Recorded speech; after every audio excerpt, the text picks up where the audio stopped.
So today I Okay. would like to introduce Professor Siew Ng from the Chinese University of Hong Kong.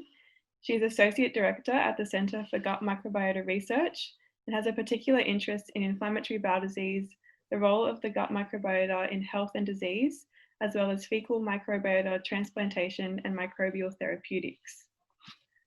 So first off, can you tell us about yourself and what your main research area is and how you began in the field? Thank you very much, Chloe. It's really an honor and I feel privileged to be part of this interview. Currently, I am a gastroenterologist working at the Chinese University of Hong Kong and also runs a Microbiota Centre. And in fact, the microbiota field is quite close to my heart because my PhD was partly related to probiotics and looking at their sort of effects on immune cells. So that's about 10 years ago when I was at Imperial College in London. We look at how different types of bacteria can stimulate a good immune response on sort of dendritic cells. And since then, I've just been quite fascinated about how we could sort of look at this in sort of patients.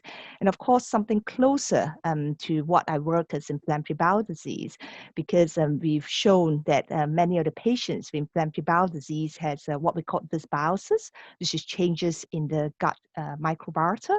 And we believe this to form part of the pathogenesis of the disease. Especially for myself, after moving from the UK to Hong Kong, we've seen this massive increase in the incidence of inflammatory bowel disease. And we believe it relates to probably changes in the hygiene status, more urbanization, and also dietary influence that have actually modify or modulate the gut microbiota to a state which makes the patient and individuals more susceptible to chronic diseases like inflammation disease in the bowel.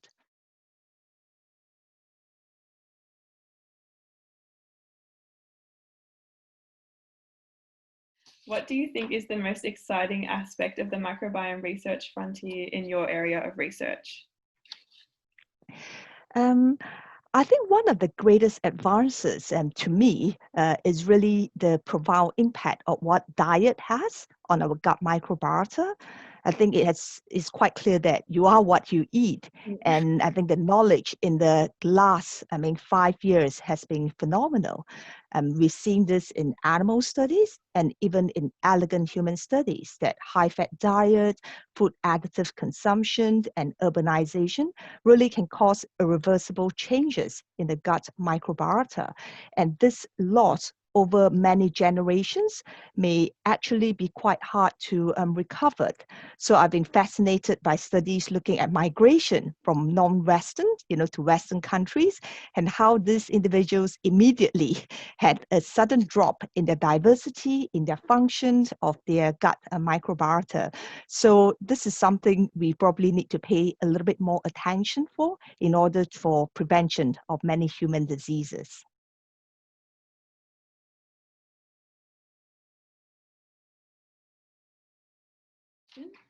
When do you think patients will be able to benefit from current microbiome research in mainstream medicine? To some aspect, I believe patients are already benefiting from many of the microbiome research. The best example really is the use of fecal microbiota transplantation in patients with recurrent Clostridium difficile infections. In fact, this therapy started from ancient China 1700 years ago, where people use microbiota of fecal therapy to treat food poisoning or even severe pseudomembranous colitis. But it's only in the last 5 years that we've seen important, consistent data showing how these patients with life-threatening disease, after one infusion of fecal microbiota transplantation, they could achieve a cure rate of about close to 90%. And I myself am a clinician, and having treated several of these patients, I think it's a pretty miraculous therapy. Of course, now we are seeing many new advances in trying to use FMT in inflammatory bowel disease, in obesity, obesity.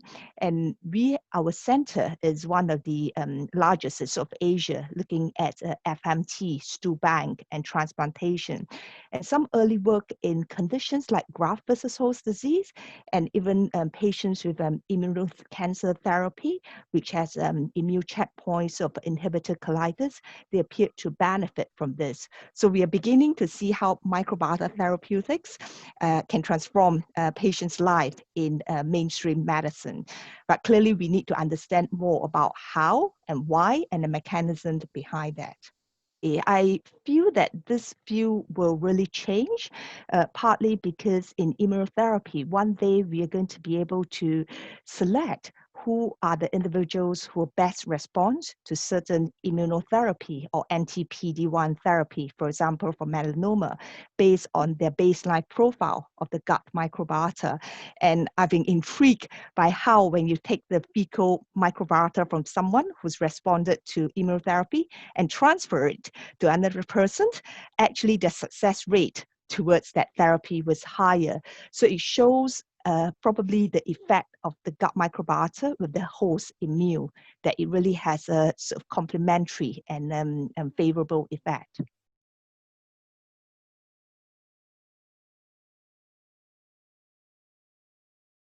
So what do you see as the greatest challenge in microbiome research? There are many. It's still an infancy sort of field at the moment. I believe currently many of the studies of the research are still looking at associations. So it's always very hard to determine which is the chicken or the egg. In other words, the cause or the consequence of the sort of relationship. So to really push this field forward, the key thing really is when we've identified a change, I think it's important to really go a little bit deeper and define the exact consortium that is actually impacting or making a sort of benefit. Of course, the second challenge is that we know the microbiota varies across populations, across geographies, and ethnicity. So in other words, if we want to have a global effect looking at the gut microbiota, we really need to validate this finding. For example, as a biomarker, we would want to look at it across different populations to make sure that there isn't just a region-specific microbiome that actually works. Yeah.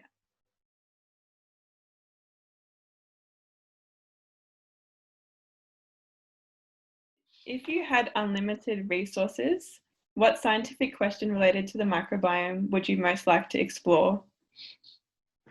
I'm a great believer in the early life microbiome because I feel that this field will allow us to basically prevent and even sort of cure different diseases.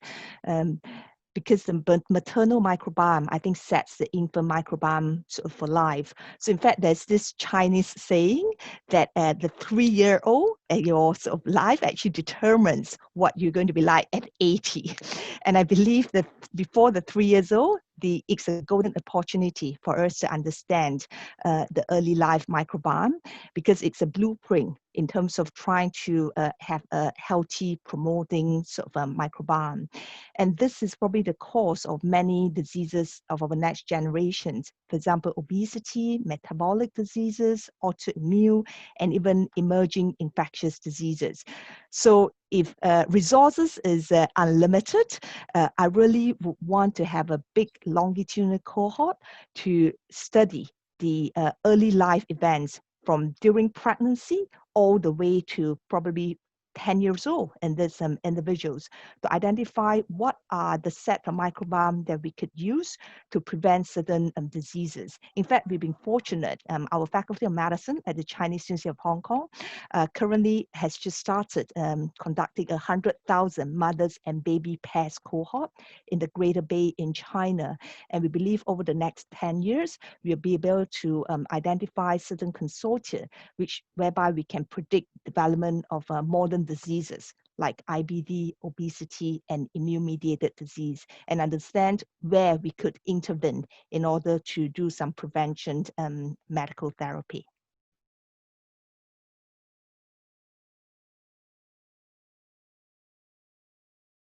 So what's the best advice you could give on how to care for your microbiome?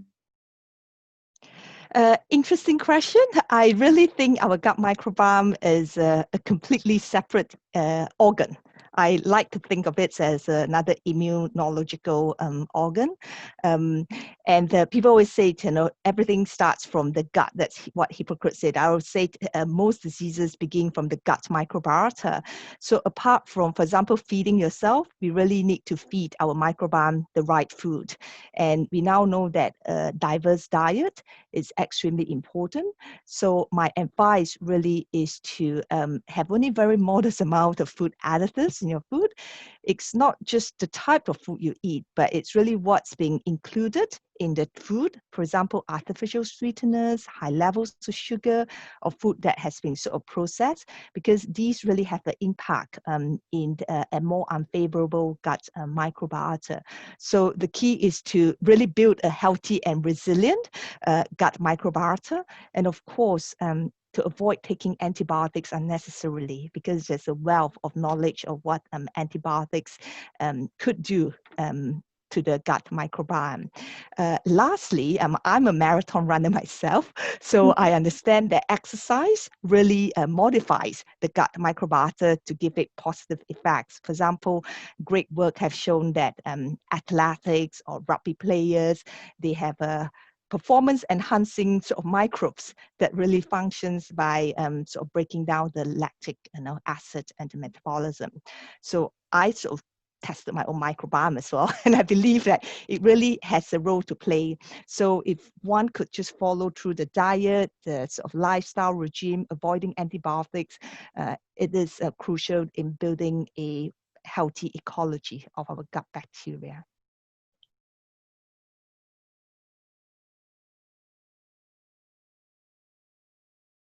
So where do you see microbiome research being in 5 years from now?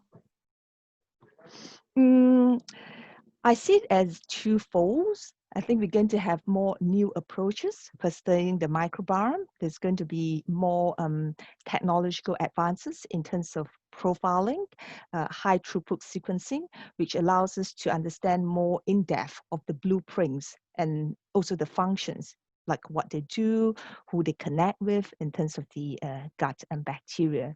But what's probably more exciting is next generation microbiota medicine based on individuals' gut microbiota composition. So that's about sort of precision microbiota medicine. I believe that we're going to have more clinical trials looking at the use in the cancer therapy field, and also, of course, the immunotherapy field. So, for example, fecal microbiota transplantation, it may not necessarily work for every individual with different diseases, but if we are able to identify the type of microbiota in the recipient and in the donor in order to match them, then we may have the best efficacy. So personalized microbial medicine is probably the next sort of frontier.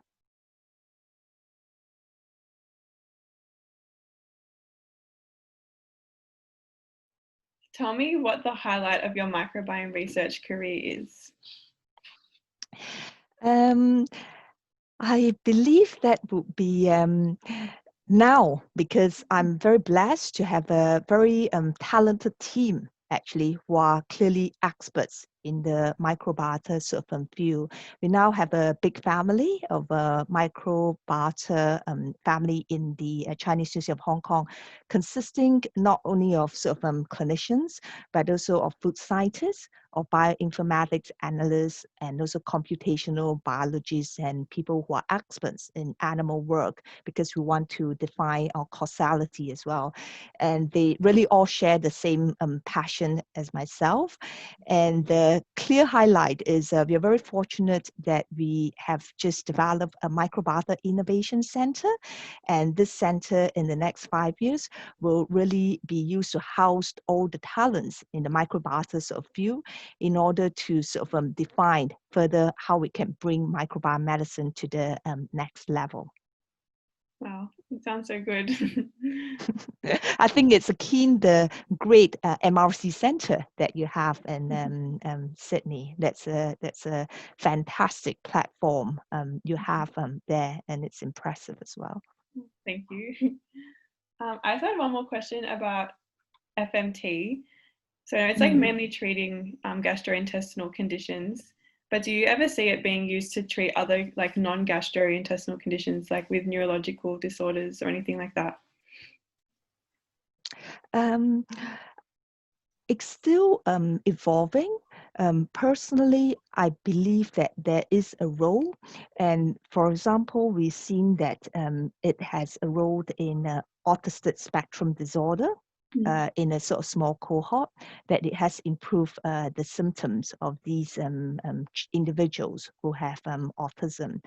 And one of the reasons is really through modulation of the gut microbiota.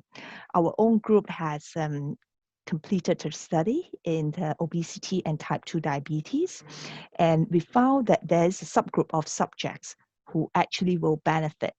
And the next frontier, I think, is really to identify who are these individuals. And I believe it probably relates to their gut microbiota. So we may be able to select individuals for sort of appropriate therapy instead of subjecting everyone to sort of FMT. And this has become evident certainly in the cancer field, whereby, for example, in subjects who have received antibiotic therapy, they do less well with FMT in sort of, and also for immunotherapy. So there's a lot of work to do, but certainly there are over, I think, 200 clinical trials of FMT right now. Not all may be positive, but it probably has a role for some of them.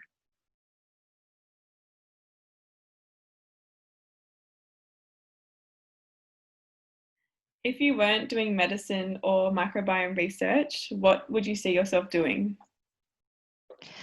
That's really an interesting question. Actually, I thought about that, and I think I see myself as an artist. I actually enjoy sort of painting and craft and art. And that's what my children always say to me, "Mummy, you seem to have this passion on that." And to me, I think doing medicine, it's also a little bit like science and art as well on a daily basis. And I feel that's the same for microbiomes of medicine. There's certain things that we understand based on science, but there's also an art in terms of how we craft the microbiota to make it really suit an individual. And everyone looks at it differently at sort of different time. And now I think it's really the right time for that. So I really like to combine art and medicine together if I can. So that's all the questions for today. Thank you for taking time out of your busy schedule to speak with us. And we'll speak to you later. Thank you, Chloe.